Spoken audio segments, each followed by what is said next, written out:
বাংলাদেশ একটি ক্রান্তিকাল পার করছে। অন্তর্বর্তী সরকারকে কাজ করার সুযোগ দিতে সর্বাত্মক সহায়তা করছে বিএনপি, বলেছেন বিএনপির মহাসচিব মির্জা ফখরুল ইসলাম আলমগীর। প্রত্যাশা পূরণে নেতাকর্মীদের ধৈর্য ধরার আহ্বান জানিয়েছেন তিনি। বিকেলে কুমিল্লার লাকসাম স্টেডিয়ামে বিএনপির জনসভায় প্রধান অতিথির বক্তৃতায় এসব কথা বলেন মির্জা ফখরুল ইসলাম আলমগীর। তিনি অভিযোগ করেন, ফ্যাসিবাদ শক্তি দেশের সব প্রতিষ্ঠানকে ধ্বংস করে দিয়েছে। নির্বাচিত সরকার না থাকলে দেশে উন্নয়ন করা যায় না বলে মন্তব্য করেন বিএনপির মহাসচিব।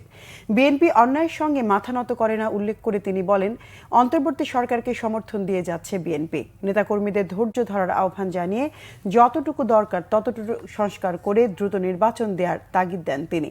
সমাবেশে বিএনপির জাতীয় নির্বাহী কমিটি, কুমিল্লা উত্তর ও দক্ষিণ জেলা বিএনপি এবং লাকসাম মনোহরগঞ্জ বিএনপির সিনিয়র নেতারা বক্তব্য রাখেন।